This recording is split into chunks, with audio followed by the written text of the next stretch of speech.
What's up, everybody? This is Tommy Runs, and this is Aaron Worldwide. and this is the PR Project Live. We are here at Mercy Health Glass City Marathon in Toledo. Today we have a really cool panel happening, and I'm really excited about it. We have English Jackson, Mary Nouse, and Lori Taylor on the panel today, all total line tomorrow as elites. That's awesome. And did you know that this is the 50th year of women's marathon? So it's great to have 3 women's athletes that'll be competing tomorrow, and we'll get their background. I'm super excited about it. It's a really important milestone and mark in the history books of running. So let's get into it. Let's do I it. really want to start with each one of you. Thank you so much for being here today. Good luck tomorrow. But I want to talk to each one and go down the line a little bit. Maybe tell us where you start, when you started running, kind of like your background running story. And then we'll just bring it on down the road. I won't share mine because no one cares. All right, We'll start so with I you, guess Mary. to start things out, well, I started running when I was in 7th grade. Mhm. Actually, I got cut from the volleyball team. So my friend was like, "Want to do cross country?" I'm like, "Sure. What is that?" Yeah. It's running. Oh, all right. So I started then, and I've been doing it ever since. It just progressed. I've run, 5Ks, 10Ks. As I got older, I started into half marathons. Did those for a while, and finally, I was like, "Are you ever going to run a full?" And so decided to bite the bullet and do it. It was an experience the first time. It took a whole full 2 years before I even thought about doing another one. And then after I decided to do another one, did it, and I have been doing multiple a year ever since. They're addictive. So do you like the half or full better at this point? I love the full. The full. Okay. Full is it's the only time when you can actually like look at your watch like I need to slow down a little. Everything else feels like a sprint to me now. And arguably the coolest name on the panel, English. Please tell us a little bit about your backstory. Yeah, mine is pretty similar. I started running in middle school. Before then, I focused mainly on soccer. So I was a soccer player, and then they said, hey, you want to run cross country in 7th grade. And so I ran cross country, and then I continued running until high school, and then went to a Division III college where I ran cross country and track and focused more on long distance there. And then I graduated in 2020, and that was a whole thing, as we know. And I ran my first marathon in Philadelphia in November of last year. Nice. And Lori? I started running when I was 6. My dad's family all ran, and so I kind of wanted to be like them. I ran in high school, and then after high school, I stopped running because I was not good enough to run in college. But I picked up running again in my late 20s, early 30s, and I've discovered I'm much better at long distances than short distances. So I started doing half marathons, and then I did my first marathon at 35.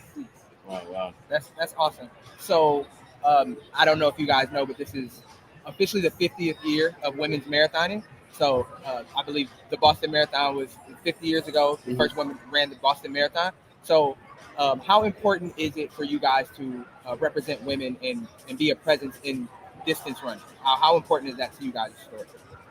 So I think it's super important. And also, so officially they started 50 years ago, but you do have Catherine Switzer Right. last time who ran it before that. She ran it illegally, but Yeah. So women have been running the distance a long time. I think it's important for representation in the sport. I think it's important to recognize that it wasn't that long ago that they were not officially allowed to run a race. It just seems like that should be ancient history, but it's not. So I think it's important to recognize that we've come a long way in a short period of time. And even looking at the future, it's like 50 years from now, what are we going to look at and say, why were women not doing this sooner? Why was that not common for women runners at this time sooner? So I think it's just important to recognize that right there just stands out to me. It wasn't that long ago. 1972 it wasn't ancient history. It wasn't 1800s. Right. It was 1972. So it's just amazing. And now I think stat-wise, I think women make up almost half the marathoners. Yeah. So it's just amazing that to come that far in such a short time. Yeah, I tell people all the time, like a lot of times my goal is like, don't let the women make you look bad out there on the course, because you guys are super competitors and you make it look easy. Like so many times I'm running and I'm thinking I'm just giving everything I have. And then I just see a lady, just kind of mosey by me, and No, I'm like, I love it when I'm out there because there's always like a man and somebody will yell at the man, don't let that girl beat you. And I'm like, Oh my God. let's go. And that Oh just my motivates gosh. me more. That poor guy. Like Yeah. then you Like, just, bye. you drop him just Yup. because he thought you guys were working together. Yeah. Yeah. And what about you? How do Yeah, I think it's really interesting. Like you said, it wasn't that long ago, but I think it's that we need to keep into perspective the hard work that they had to do. And like you said, she ran illegally and she got in trouble and got pulled off the course. And then in the last 50 years, not only do we now have like half of the women in the marathon, but we also have so much diversity, just across the board for distance running. Especially in larger cities like Toledo, we have a lot of different running groups and youth running groups and older running groups and, LGBT running groups and, Black Lives Matter running groups, and just the diversity that we've seen, in the last 50 years because of the people who are brave enough to put themselves out there and say, I'm going to take the first step. I'm going to try and really fight for this distance and prove myself. And I think it's really inspiring to in training, from day-to-day training, to be tough, to be brave, to go out the door, because at the end of the day, like, our training can make a difference and it can inspire others, young, old, any of that. So it's really encouraging to see the amount of diversity that has progressed in the last 50 years, but then also, like you said, looking forward, like, we have so much more room to grow. So there's always hope that we can do better and, push the distance even further. And I think one of the interesting things you said too is that your training, like, to go out there every day, the training inspires, because I mean, we always think that like the race day is what inspires people, but oftentimes it's like seeing that that a well balanced person can go out every day and work hard to chase that one goal of like a PR or something like that. So I just thought that was really cool that you said like that the training is often what inspires.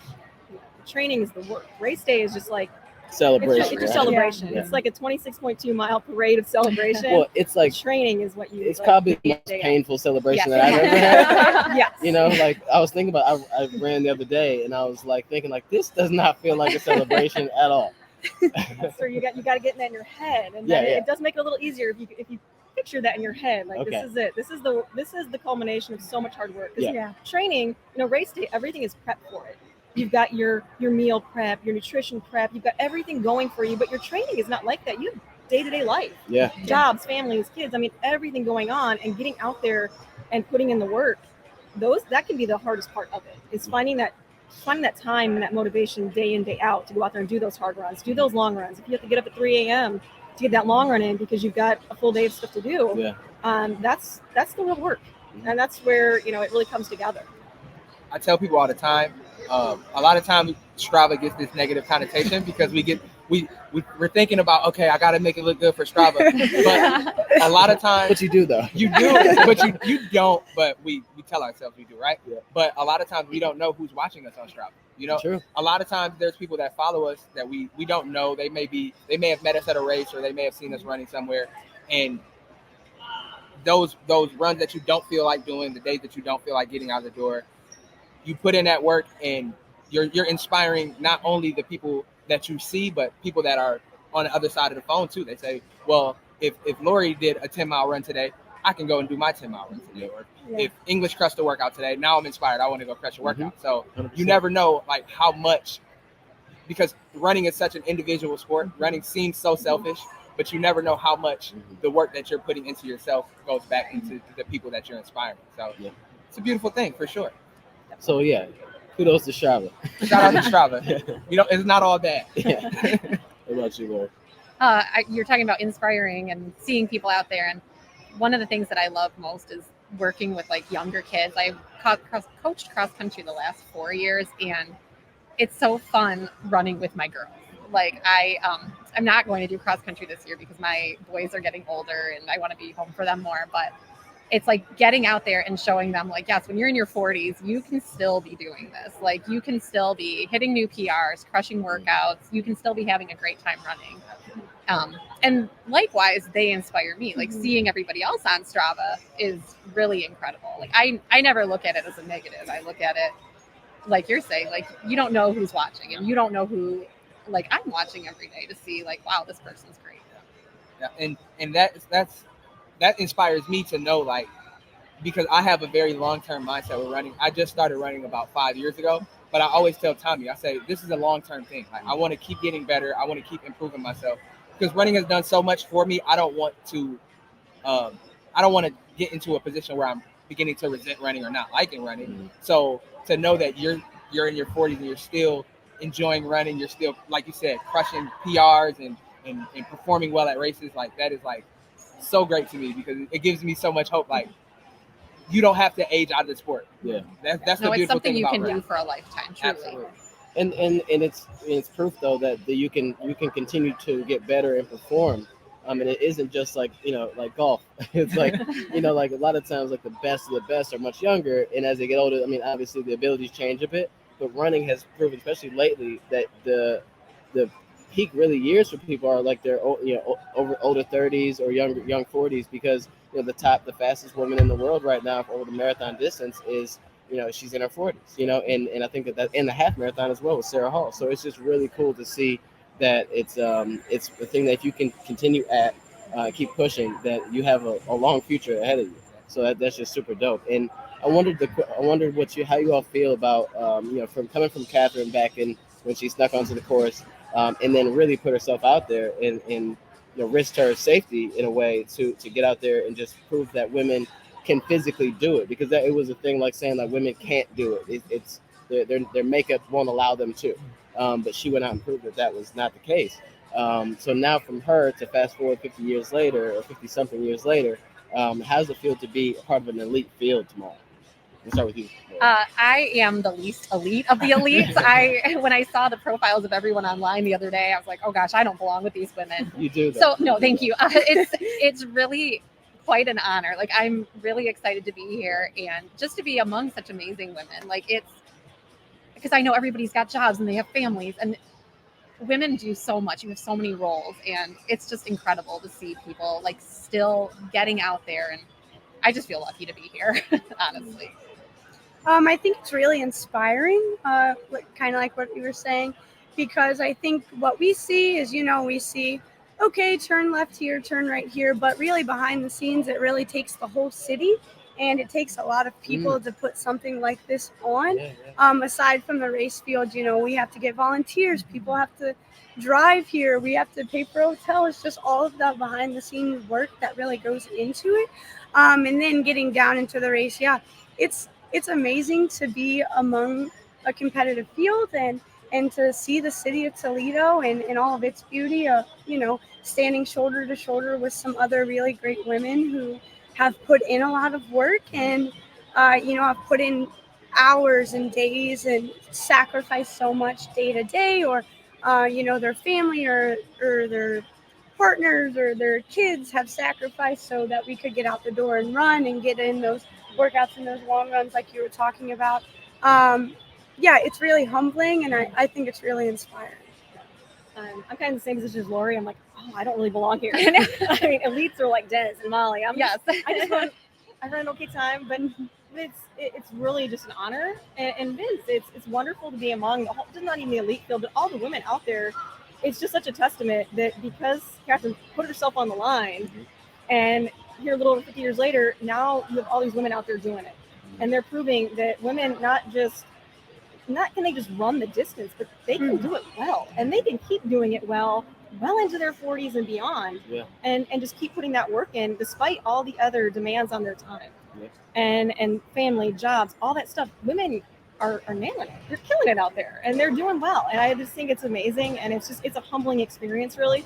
So yeah, it's an honor. Yeah, the women are definitely setting the standard on how to progress in the sport, even later than what people think is your prime. So, and it's awesome to see women setting the standard. I'm not sure where you wanted to go with this, Tommy, but I kind of want to get into some nerdy run stuff. So. Hold on. Okay, you got something else? Like, I like that part too. So you kind of mentioned it a little bit ago, and then you also said something about it, that like the role that women play, or the many roles that women play or feel responsible for, it just, to me, sometimes greater than what men do in this society.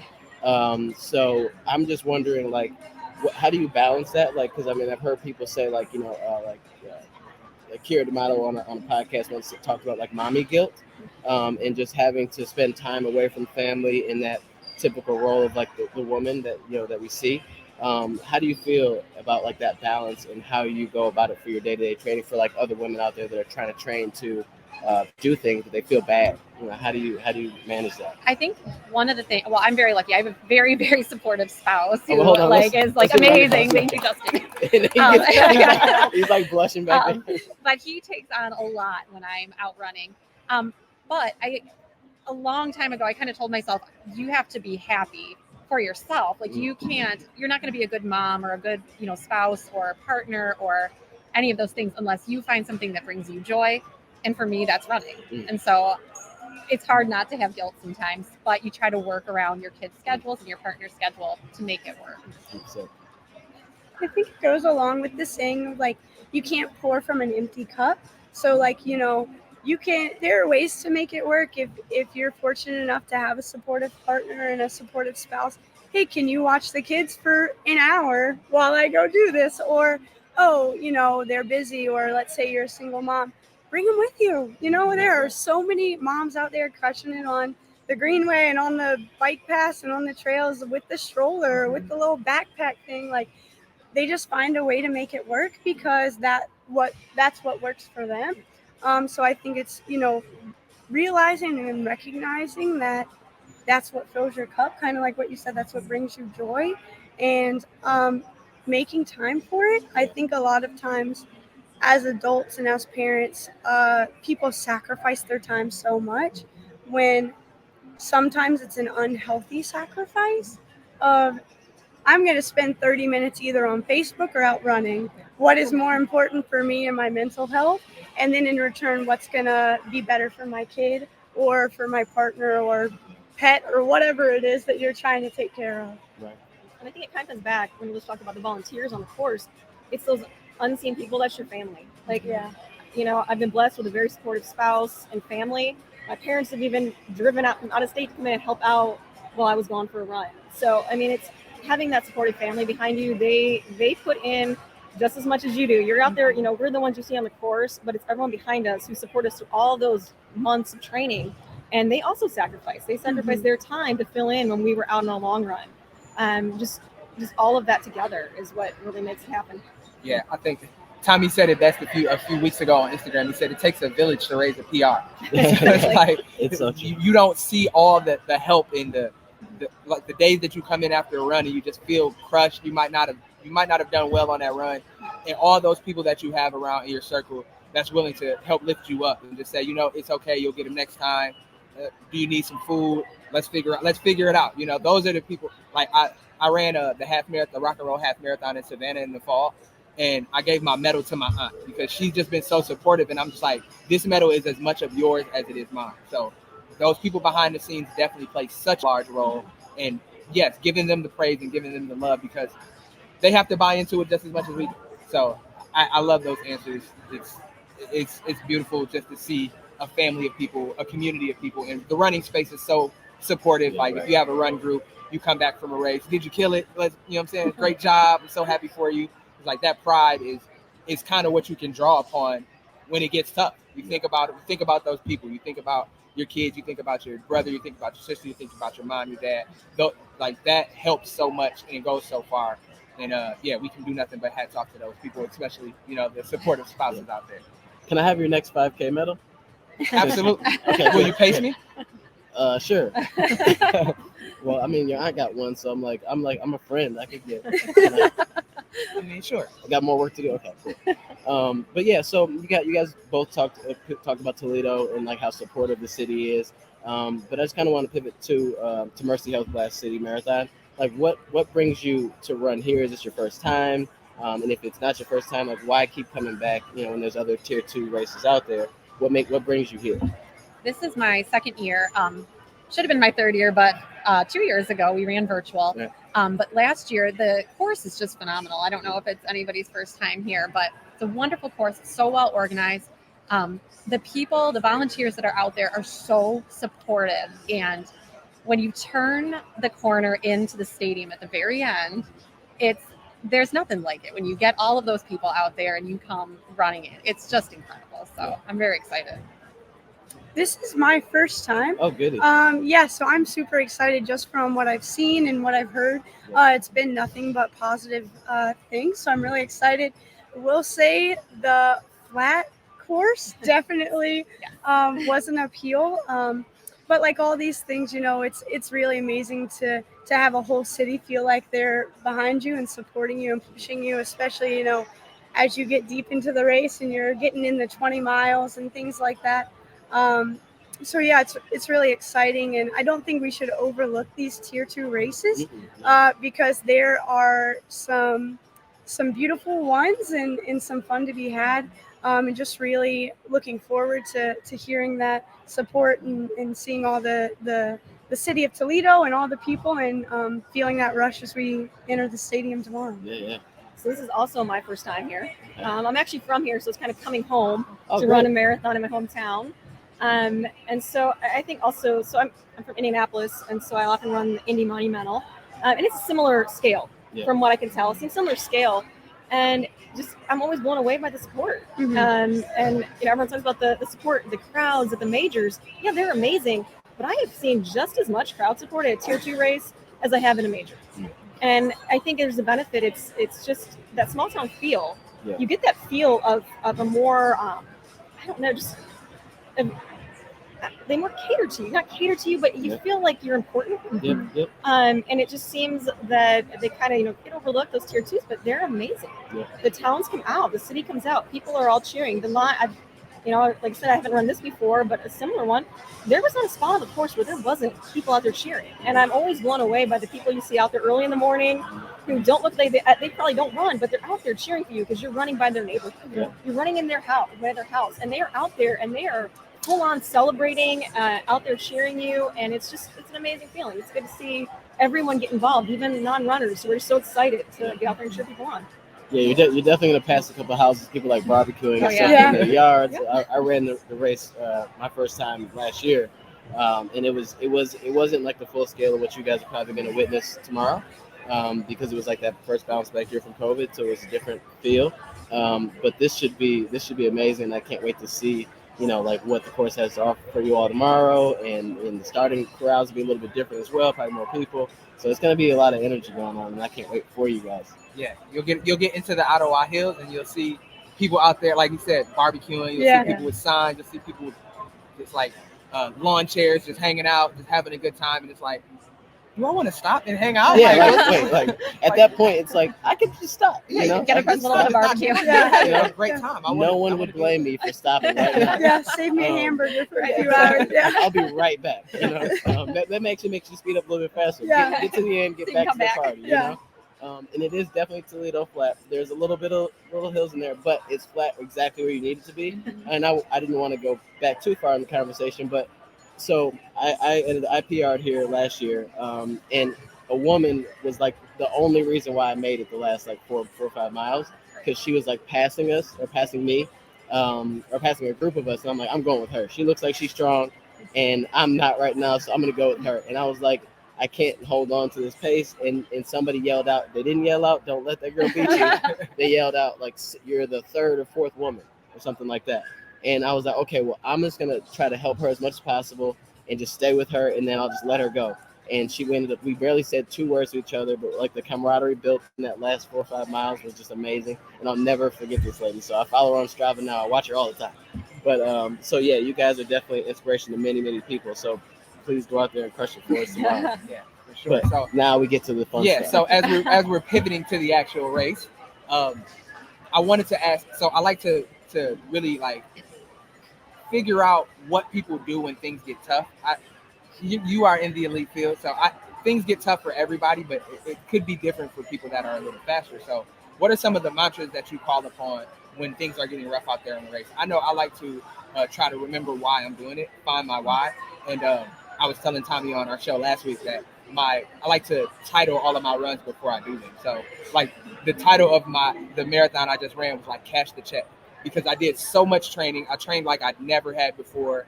And I was just like, all that work, it's time to cash the check. So what are some of the mantras you guys pull from when you really need to to get through that rough patch in a marathon? So there's several things. Having done multiple marathons, you can kind of dig in that bank and look back to times when you've been in that position before.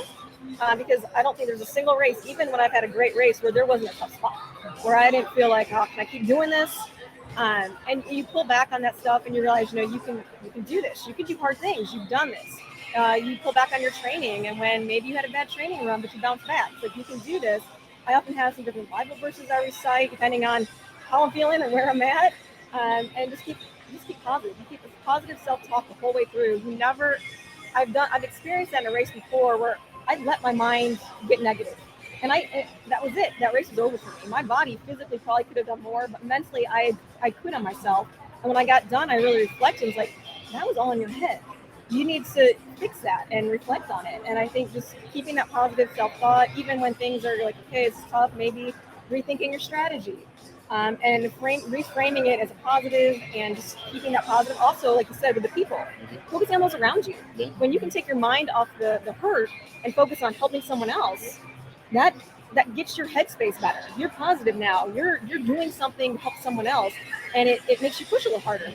And using the crowds are amazing. You see a funny sign. I'm not. It's kind of a vulgar sign I saw at a race, but it made me smile, and it helped me through the last part of that race. I laughed for a good half mile. Got out of that like, okay, I'm good now. So just the crowd support, digging into your past, and positive self-talk. It's positive. You don't let that single negative thought. You just got to push those out and stay positive, and look for things around you to help you out. Look for other runners to support. Look for people, and just go with it. I like the Bible verse one as well. Unfortunately, I think my last race I pulled a little bit too much from like Revelation. It was bad. The end is near. Hopefully, the end is near. Actually, one of my favorite signs was from Prim in Michigan. The guy had a sign up at the end. It was like it's a 10-mile race. He was at 9.5 maybe. He had a sign up and he was dressed like Jesus, and it said the end is near. And I was like, I sure hope so. And I don't know which one we're talking about. I'll take either one. But what about you, the mantras? I think it depends on the race and the experience and kind of what the course is like, what your build-up's been like. For me, it's always the easiest to pull on things others have said. So, if my coach has said a one-liner to me or something to focus on, or, my training partner or something like that I've really leaned on. I think, like you said, too, it's like taking your mind off of it. So practice meditation leading up to the race and things like that. And, okay, maybe I can't dig up any positive self-talk, but I know how to count still. So, maybe counting your breaths or counting your steps or counting how many cute kids wearing a ball hat you pass or things like that, just to take your mind off the hurt and not get negative. I think there's simple things that you can do, or I think there was a story a couple years ago of a professional just repeating her daughter's name, of like, okay, like that's who inspires me, and that's why I'm not going to quit today. So I'm just going to repeat that name of that person. Like I said, I think it depends on where you're at in the course, and also kind of where you're at in your build up. Is this a workout race? Is this the day that you need to cash the check? But I think it all depends. I think there are ways that we can distract ourselves, and just whatever positive mantra, self-talk works for you as an individual. Awesome. I think it gets hard around mile 20 for everybody. And, I've always heard like the first 20 miles are your warm up, then it's a 10K. But I like to kind of stick with like run the mile you're in, because if you focus too much on, oh God, I've got 13 to go, I got 12 to go, whatever that is, it's going to make it really tough for you. And then I think like you're both saying, like, if you can take other runners with you when it gets tough, like there is a section at the end of this course where you're on a long sidewalk, like it's a long kind of like rail trail. And that section is tough because you stare like in front of you and it looks endless. But if you can take somebody with you that's struggling and say, come on, let's go, and cheer for them, it really makes you feel better as well. That's actually the part where I was running with the ladies. So I'm like, yes, I know exactly what you're talking about. I mean, and they say we're at our best when we're in service to others. Absolutely. So it's like a metaphor for life. Like if you're out there by yourself, it can get dark. It can if you're just focused on your one singular goal with nothing else, it can get like you said, you start. I tell people all the time, the best place to find God is like on a hard run because you're gonna be you're gonna try to find everything in your 100%. being to get you through it. Yeah. So if you can't find somebody that looks like, okay, I can go with them. Let me take advantage of the opportunity to be of service to someone else. Then yeah, I think you get that energy back. I think that energy is reciprocated to you. So I agree 100%. It's like let's find somebody out there and let's work together and let's make it as painless as possible for the both. Yeah, typically like all the world records are normally run with somebody like in competition with, you know. That's why like, you know, Eliud Kipchoge is just randomly weird because he ran like like half of it by himself. So it's not very often that we can just dig through like that, you know. It has to be the perfect day. So yeah, people are awesome. I love the fact that like especially some of these tier 2 races, they do a really good job at. It seems like a lot of people right around the same amount of fitness kind of like congregate to these type of races. So you'll find yourself with a nice pack of. I mean, you guys for sure will, but like the normal folks like us, you find yourself with a nice pack of people looking for around the same time as you are. So that's always really cool to lock in with other people. But I wanted to tap into a combo that you guys were having a little earlier about footwear. So I'll let you go. With Okay, that. so yeah, before we got started, I asked all three of these ladies what shoes they would be wearing for the race because we're shoe nerds. We really care about footwear. So if you don't mind, we'll go down the line and we'll kind of share what shoes you guys are planning on wearing and what led you to that decision. So. All right, so I'll start. I'm planning to wear my Alpha Flies tomorrow. Nike Alpha Fly. Okay. Alpha Fly. I've ran a couple races in them. They're comfortable. I have like some other ladies. Vapor Flies. I do love them. I've raced them before. I lean to the Alpha Flies, but I like the wider toe box. It's better for my foot. But I train in a variety. I have like 3 or 4 different brands of running shoes that I cycle out and train in. I just keep coming back to the Alpha Fly. That it's the good combination of cushion and carbon plate that just it doesn't. The carbon plate helps with the speed, and the cushion on them helps you get through the miles. Yeah, I like that. Yeah. And I decided to wear the Nike Vaporflies less than 24 hours ago. Just full disclaimer. You're like me though. Yeah, yes. You're right. Yeah. So the advice I got was to pick the shoe that feels like you're not wearing a shoe. Okay. So that's what I did. I was trying to pick between the Nikes and another brand. Seemed like they fit well. I have a pretty narrow foot, so the Nikes are a little bit narrower, even though they're still sized unisex. I have small, narrow feet, so that helped. And they feel light. You definitely get the response from them. You're not losing any energy with those carbon plates, and you know they work. So just join in the crowd and wearing those tomorrow. Yeah, there'll be plenty of those tomorrow. Yeah. For sure. Yeah. Yep, I'm in Vaporflies as well. I've been wearing them for a couple years for races, and I love them. It's that extra like bounce almost that you get from them. It makes everything amazing. I try to train in them for like a couple of speed workouts ahead of time just to get the feel of them. But otherwise, I run in New Balance 1080s. I feel like you'll see. I like the Vaporflies as well. Like I've raced a few different races, quite a few races in them, and I feel like just had a random thought that like you'll see because the alphas they've been coming out with the second version soon. I think you'll see probably maybe a third version of the Alpha Fly before you see like a new version, a real difference, a change in the Vaporfly because it's just it's really spot on like what you need. I mean they have the Vaporfly too, but they just changed the upper, so it's not really like a different shoe for real. But the Vaporflies are a good go-to for sure. Okay. So we're talking about the race, but I know English. You said this is your second marathon. Obviously, Mary Ellen and Lori have a little more experience with the distance. Is this a goal race for you guys? Is this like one of the ones on the schedule, or is this kind of in building into a bigger goal? This is a goal race for me. For a long time, I'm not as fast as these two, but for a long time I was trying to go sub 305. It was like, just hit that 305, and I've hit it now twice in the last year. So now I'm hoping to hit sub 3. So we'll see if it happens. It's gonna be a little warm, but yeah. And then for me, this is the race that's on the schedule. This is the spring marathon.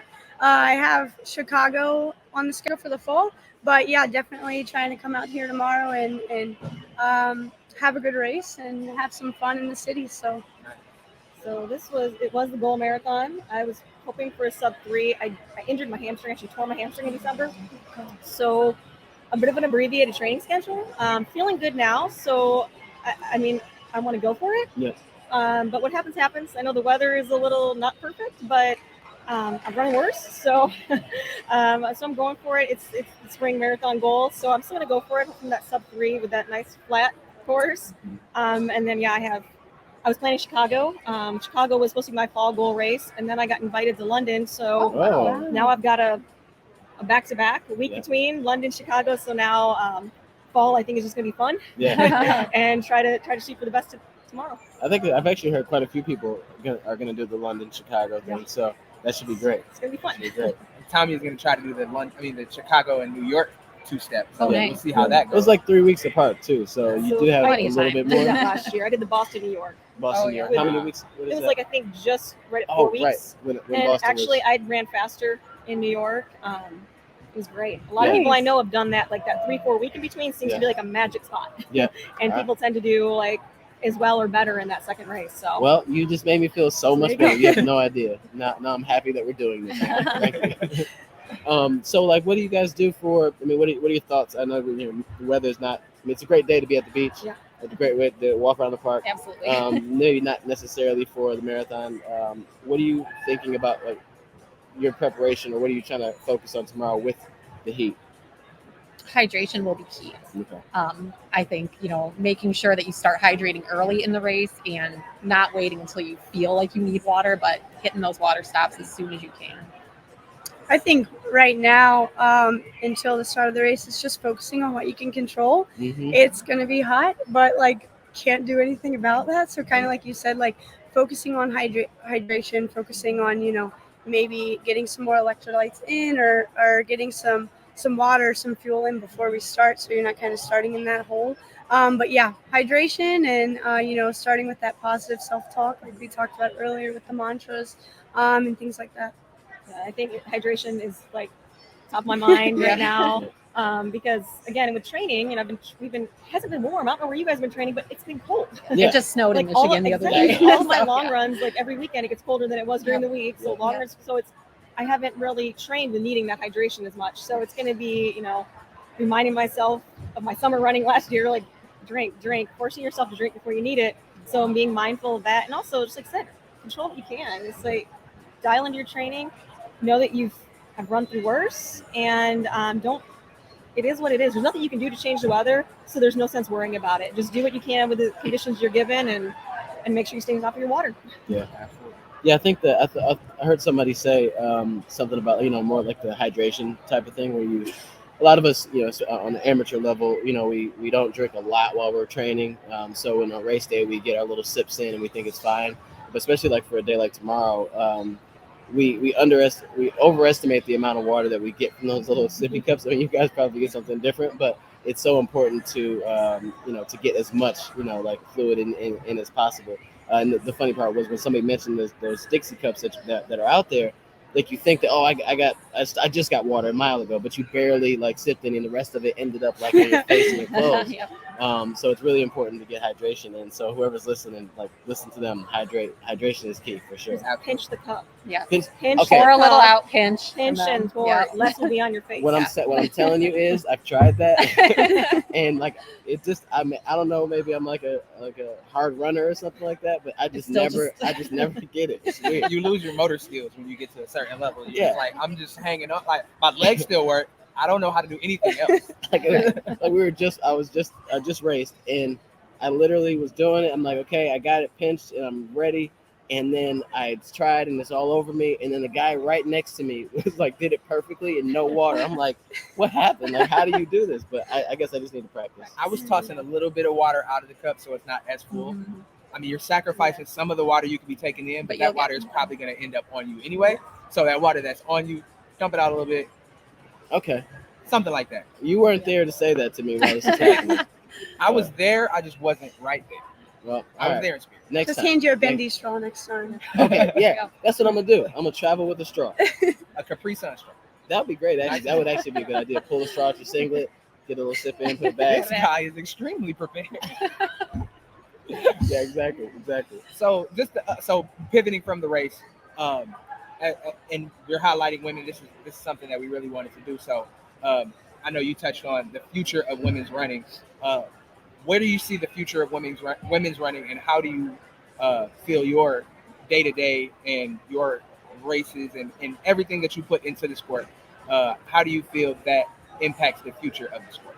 So I think we're seeing it. The fact, like we were talking about earlier, where you have women in their late 30s and 40s setting those PR, setting those not just world records. Yeah, yeah. Seeing that, I think that's where we're going. We're pushing it more. That showing that women can run fast through later in life. It's not just the young ones. It's women who are continuing to push the sport. I think you're going to see more and more of that. I think you're seeing more women who are, not saying old, but getting older, hitting those Season. those times on the world stage.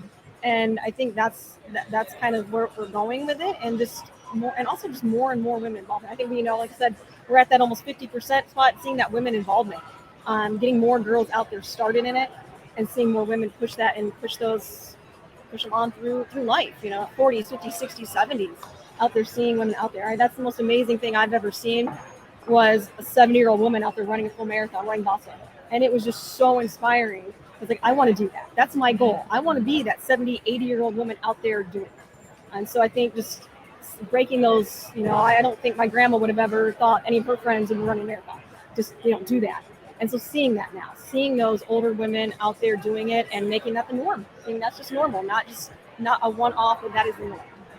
And I think people like Lori, coaches, educators, the people that are there on a day to day with kids, giving them that ability to see, like, this is what we do. You are more than capable of doing it, and because where me and Tommy is from, we don't see a lot of distance runners. We don't see a lot of people running marathons. So to be in our community, to be present in our communities, and show children, show people that are younger than us that it is possible. You are capable of. Because running is such a transformative thing. I feel like if you can train for a marathon, if you can put that focus in, if you can really dedicate to that, that transfers to every other aspect of life. So having people who's willing to give you that first little nudge into the, hey, you're in 7th grade, I think you should run cross country. Yeah. I think that is so important for us to move the sport forward, and to kind of bring the stigma of I hate running and kind of push that to the side. So English, I know you're a younger runner. Yeah.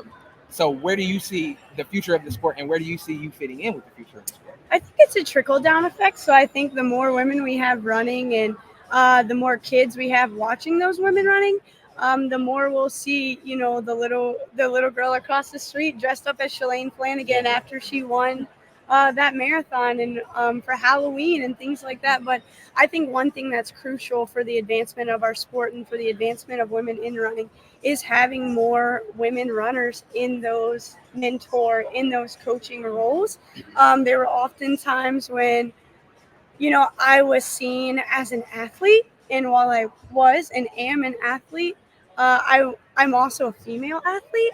And with distance running, there are different things that come along with that, different problems we can run into, different things to be celebrated. So I think when we see more women in those leadership roles, it will be easier for our youth to say, oh, I want to be like her. I want to be like Desland, and I want to be like Molly Seidel, but it's much easier for a little 7-year-old girl or 7th grade girl to say, oh, I want to be like my coach because she's so awesome. She's so tough. So I think having more women in those roles of leadership and in those roles of mentorship is going to be crucial for the advancement. I think increasing organizations like Girls on the Run for girls when they're young, and really getting them into this as a sport at a young age, but letting them know it's fun. I think we have some girls that go into it, and when they don't run as well as they had hoped, they kind of give up. And so just letting them know that this isn't, not every race is going to be your best. Not every practice is going to be your best. But getting out there and developing a love of the sport is so important. Well, I just wanted to. I think everything you guys said is so important and so powerful. Definitely the representation that you are showing, the people around you, is just so important. For people to just, or young girls to be able to see that you can be you can do many things. It's not like you just you guys aren't just runners. Like you have families and other things that you have that are important to you, but running is a part of that. And then you're also taking the time to dedicate to your well-being so you can have a fuller cup to be able to pour into others lives. And then also that with some of the elites that are out there now, and then you all as well, that it's like for a long time it was like, so hey, well, women can run the marathon, sure, but then also you can't have kids though. Like you have to wait until your career is over. But there's many people that have shown that that isn't the case either. You can have a family, you can have kids, and then you could circle back and go still after your goals, or do it all in between. So I think that what you all represent is just absolutely amazing. And Aaron is right. We wanted to make sure that we were able to do something like this, and that for just it's not lost on us that two black guys are interviewing three women in the sport on the 50th year of women running is very important, and representation does matter. So what you all do out there, and most importantly on Strava, really does help so many different people for so many different reasons. So in your run tomorrow, hopefully one of the mantras will just be that you mean so much to so many people. So thank you for everything that you've done. Thank you. You want to go ahead and close it out, Tommy? I know we touched on so many different things. Yeah. Before we go, I want to give you guys an opportunity to maybe say anything that you feel like we may have missed, or if you want to plug anything that you are working on. Maybe you are a running influencer like Tommy, and you want to plug your social media. So the floor is yours. I want to give you guys the agency to talk about anything you want to talk about before we go. So I think we've covered a lot. I think it's just that the inclusiveness is running. Running, people say running's not for me. Running's for everyone. Yeah. And the sooner you can kind of get that message out there, the better. The more people you'll see, the more people from all different groups you'll see, more women, more girls, more of every single group there is, you'll see out there running, because running can be for everyone. Yeah, same with that. And if you're watching this from Toledo, we hope to see you out on the course tomorrow with maybe a yard sign or some coffee, or you're in your pajamas, whatever. Maybe some extra water for us on the warm course. But yeah, it's been a pleasure talking to you guys and getting to know you all. I don't think I have too much else. Yeah, just thank you so much for the opportunity to be here. And just running is just such an incredible sport. It's for everyone at any time in your life. Well, thank you so much for being here. Please, we actually have a crowd here, so please give a round of applause. Really, thanks for everything you do. Good luck tomorrow. I'll be out there. Aaron will be out there at some point as well. So hopefully we'll see you at the start and the finish. And I'd love to talk to you guys again after the run. And I think that's it. Thank you so much for watching, guys.